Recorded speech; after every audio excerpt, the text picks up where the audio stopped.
Bismillahirrahmanirrahim. Today we are going to start very important topic, that is perceptions. As in our first lecture I have told you that we divide organizational behavior in three areas. Number one is individuals, number two is group dynamics, number three is organizational structure. So in the last two lectures and in this lecture we are trying to understand the individuals, and hopefully in the next chapter or lectures we will cover group, and after that we will talk about organizational structure. So when I say perception, what come in your mind? Can someone reply me what is perception?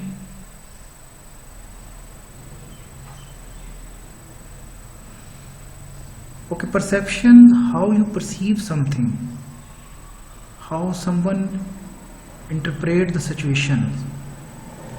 Perception is defined to recognize and interpret the impressions.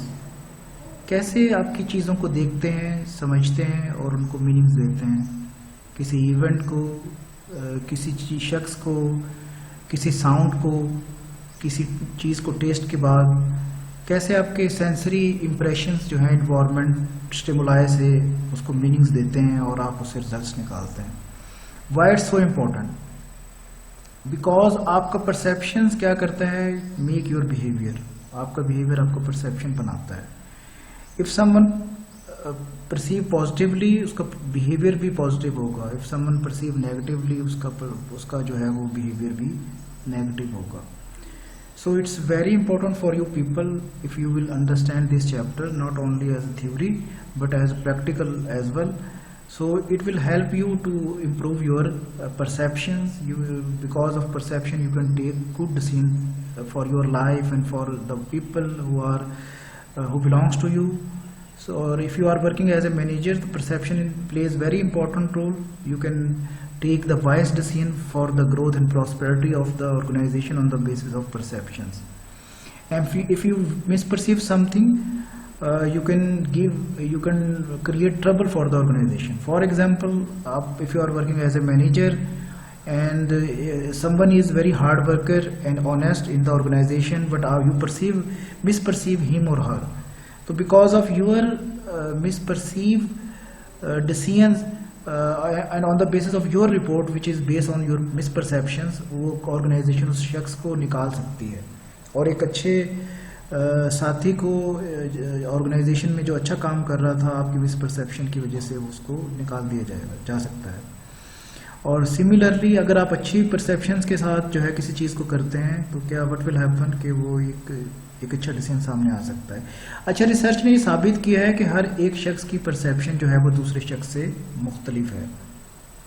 मिसाल के तौर पर एक mall में आप जाते हैं और एक परफ्यूम की दुकान में जाते हैं और हर शख्स उस पर एक परफ्यूम को उठाता है. तो समवन सेज कि बहुत ही अच्छा परफ्यूम है, सेकंड वन से नॉर्मल है, थर्ड वन से नहीं, ये इतना अच्छा परफ्यूम नहीं है. यानी कि हर एक शख्स की परसेप्शन दूसरे शख्स की परसेप्शन से मुख्तलिफ है. एक सिचुएशन, एक इवेंट के बारे में ज़रूरी नहीं कि हर एक शख्स की राय एक ही हो. That is perception. ठीक है, we will do some exercises to understand the perception. देखें फर्स्ट स्लाइड में, जो परसेप्शन की फर्स्ट स्लाइड है उसमें क्या है कि एक वेज पड़ा हुआ है. Which do you see first? आप क्या देखते हैं? वेज और टू फेसेस. कुछ लोग कहेंगे जी हम एक वेज देख रहे हैं, गुलदान देख रहे हैं. कुछ लोग कहेंगे जी हम इसमें दो फेसेस को देख रहे हैं. ठीक है, तो हर एक शख्स का परसीव करने का अंदाज, सोचने का अंदाज, समझने का, उसको मीनिंग देने का अंदाज जो है वो मुख्तलिफ है. ठीक है. सेकंड वन में देखें, do you see grey spot in between the corners of the boxes?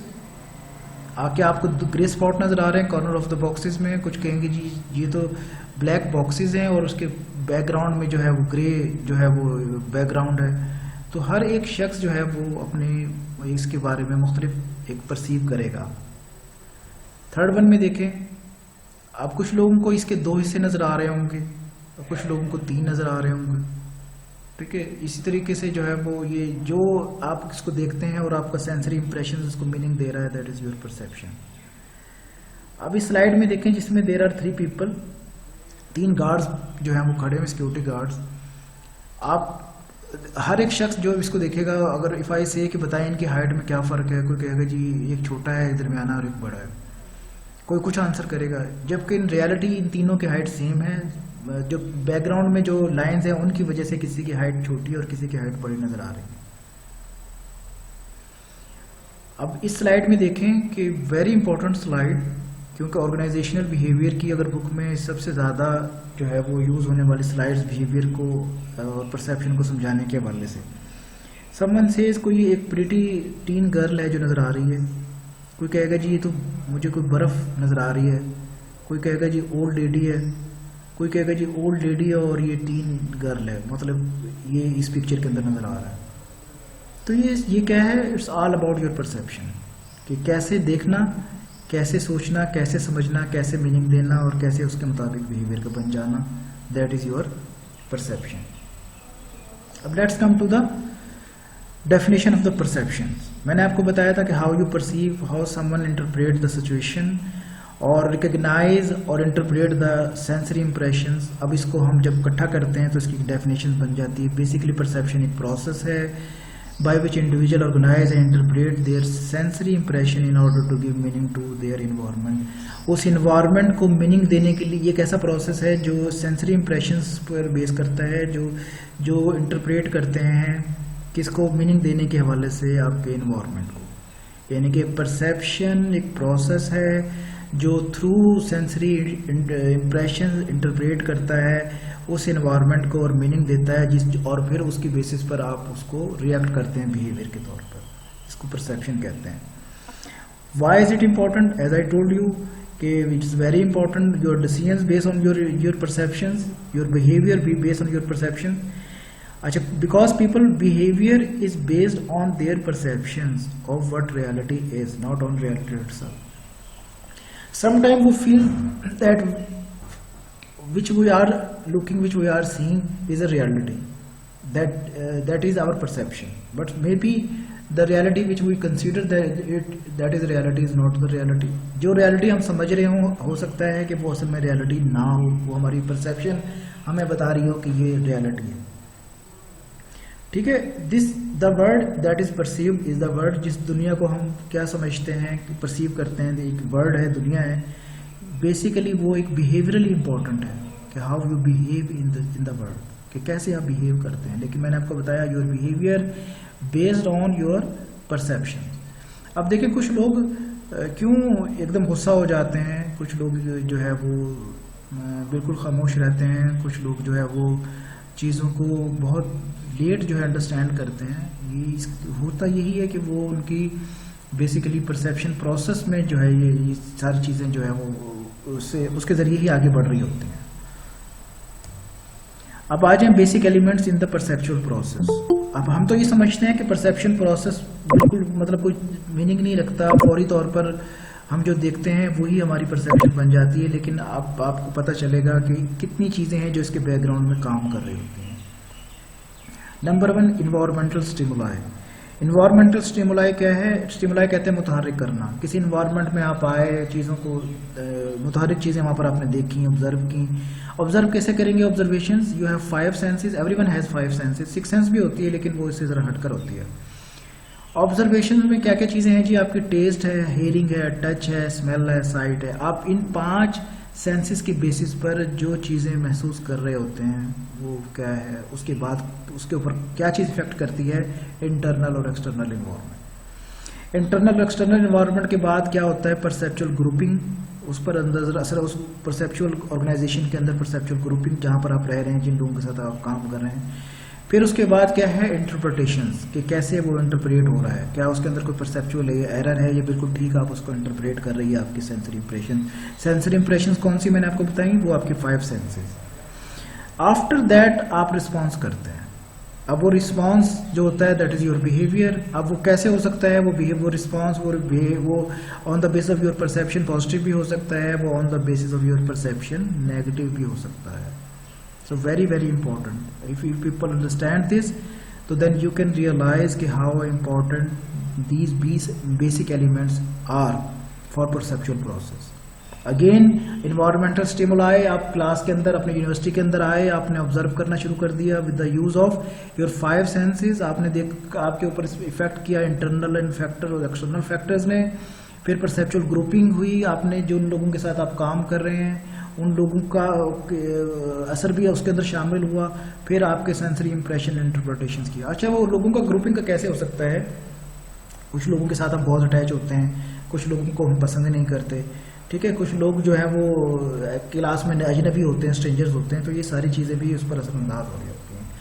और अगर वो परसेप्चुअल एरर होगा, अगर उसके अंदर एट्रीब्यूशन शामिल होंगे तो फिर रिस्पांस उसके मुताबिक होगा। अगर परसेप्चुअल एरर नहीं होगा और पॉजिटिव एट्रीब्यूशन शामिल होगा तो रिस्पांस उसके अकॉर्डिंगली बहुत अच्छा होगा और उसकी बेसिस पर जो डिसीजंस लिया जाएगा वो बहुत वाइज डिसीजन होगा। क्यों मैंने आपको बताया था, लीडर्स और जो है वो जो टॉप लेवल के लोग होते हैं जो ऑर्गेनाइजेशन के लिए इम्पोर्टेंट होते हैं और दुनिया में सबसे ज़्यादा हाई कॉस्ट हायरिंग भी उन्हीं की होती है, इसलिए कि उनके अंदर ये सारी चीज़ें शामिल होती हैं, वो डिसीजन मेकिंग करना जानते हैं। आज तो हमारे पास डिसीजन ही नहीं है, हमारे अंदर सलाहियत ही नहीं है, हम डिपेंडेंट हैं, हम किसी बारे में सोचते ही रहते हैं, डिसीजन नहीं कर पाते। उसकी वजह ये परसेप्शंस का सही ना होना है। परसेप्चुअल प्रोसेस मॉडल में आप देखें, नंबर 1 इंट्रा इन्वायरमेंटल स्टिमुलाई, वही जैसे मैंने आपको बताया आपकी 5 senses, feeling, hearing, sensing, smelling, testing. उसके बाद सिलेक्टिव अटेंशन, इसकी बेसिस पर आपने क्या चीज़ सेलेक्ट की, ऑर्गेनाइजेशन एंड इंटरप्रिटेशन, कैसे ऑर्गेनाइज किया और इंटरप्रेट किया, और फिर आपके उसकी बेसिस पर इमोशंस एंड बिहेवियर बने। ये तमाम के तमाम चीज़ें किसके ऊपर बेस कर रही हैं? आपके परसेप्चुअल प्रोसेस मॉडल के ऊपर बेस कर रही होती है। नेक्स्ट स्लाइड्स में देखें क्या नज़र आ रहा है आपको। नज़र आ रहा होगा कि बहुत सारी चीज़ें हैं जो एक फ़िल्टर में जा रही हैं और फिल्टर्स जो है उसके अंदर से उसको रिफाइन करके और गैर ज़रूरी चीज़ों को निकाल के जो चीज़ आपके माइंड तक पहुंचा रहा है, दैट इज़ परसेप्शन। बहुत सारी चीज़ें मैंने आपको बताया कि हम देखते हैं, ज़रूरी, गैर ज़रूरी, और वो सब चीज़ें हमारे माइंड के अंदर जा रही होती है। लेकिन परसेप्शन जब उसको मीनिंग दे रही होती है तो आप ये देख लें कि वो उसको उस इन्वायरमेंट को जब मीनिंग दे रही होती है तो उसमें से बकौल उसके वो तमाम चीज़ों को फिल्टर करके आपके माइंड को पहुंचा रही होती है। अब जिसके अंदर ये फिल्टर करने की सलाहियत है, जो स्ट्रॉन्ग माइंड है, आपको पता है लास्ट लेक्चर में हमने एक बात देखी थी, हमने देखा था कि वीक सिचुएशन में जो स्ट्रॉन्ग पर्सनैलिटी वो डोमिनेंट होती है। तो जिनके स्ट्रॉन्ग माइंड, पॉजिटिव परसेप्शंस होती हैं, वो किसी भी वीक सिचुएशन को बहुत अच्छे से हैंडल कर लेते हैं। क्यों? आपने देखा पूरी फैमिली के अंदर एक शख्स ऐसा होता है जिस पर लोग जो है वो बहुत ज़्यादा ट्रस्ट करते हैं, उससे मशवरा कर रहे होते हैं। क्यों जो है वो ऑर्गेनाइजेशन के अंदर एक ऐसा डिसीजन मेकर लीडर होता है, लोग उसकी बात को मान रहे होते हैं। तो हर जगह याद रखें कि कायदाना सलाहियत जब हम बात कर रहे होते हैं तो उसमें ये पर्सनैलिटी, परसेप्शंस, लीडरशिप, ये तमाम चीज़ें जो हम पढ़ रहे हैं, मोटिवेशन, ये बहुत इसके अंदर एक वाइटल रोल अदा कर रही होती हैं। तो अगर आप इसको अच्छे से समझ लेंगे तो क्या होगा कि आप इसको आसानी के साथ अपनी लाइफ के अंदर शामिल कर लेंगे और आगे इसको बढ़ा सकेंगे। अच्छा, let's we talk about points about perception. वही पॉइंट्स हैं, perception is the process by which you give meaning to your environment. वही परसेप्शन प्रोसेस है जो आप अपने इन्वायरमेंट को मीनिंग देते हैं। वो कैसे? ऑर्गेनाइजिंग एंड इंटरप्रेटिंग स्टिमुलाई को ऑर्गेनाइज करके और उसको इंटरप्रेट करके इनटू साइकोलॉजिकल एक्सपीरियंस, अपने साइकोलॉजिकल एक्सपीरियंस के साथ। ठीक है, एक प्रोसेस है जो आप किसी इन्वायरमेंट को और उसके इंटरप्रिटेशन के ज़रिए जो है वो मीनिंग देते हैं और वो मीनिंग के ज़रिए जो है वो आप अंडरस्टैंड करते हैं और फिर बिहेव कर रहे होते हैं। Because perception varies across individuals. Perception याद रखें कि वेरी करती है इंडिविजुअल्स के हवाले से। People see the same thing in different ways. People जो है वो सेम थिंग जो है ना वो डिफरेंट वेज में देखते हैं। इसको हम क्या कहते हैं? इसको हम परसेप्शन कहते हैं। आपको देख लें, आप इतने सारे लोग हैं, किसी एक चीज़ जो मैंने अभी अब एक्सरसाइजेस कराई हैं, हर एक का एक अपना पॉइंट ऑफ व्यू होगा और दो लोगों का हर एक का जो है डिसीजन किसी भी चीज़ के बारे में मुख्तलिफ होगा। अच्छा, the eyes of the beholder, उसके मुताबिक बी होल्डर के मुताबिक क्या है बेसिकली ये परसेप्शन? वही बताता है process of response to environmental stimuli. Process है कि आप कैसे रिस्पॉन्स करते हैं आपके इन्वायरमेंटल स्टिमुलाई को, सिलेक्शंस के ज़रिए और ऑर्गेनाइजेशन के ज़रिए। फिर वो कहता है no two people will necessary perceive situation the same दो लोग ज़रूरी नहीं सेम सिचुएशन को सेम वे में परसीव करें। ठीक है, individual base behaviour on perceived reality. जो बिहेवियर आपका है ना इंडिविजुअल का, वो परसीव्ड रियलिटी पर बेस करता है। अब आप ये देख लें कि जब आप कैसे जब लोगों से बिहेव कर रहे होते हैं तो कैसे वो बिहेवियर आपके लिए। सर आपकी आवाज नहीं आ रही है, बहुत ज्यादा कट रही है।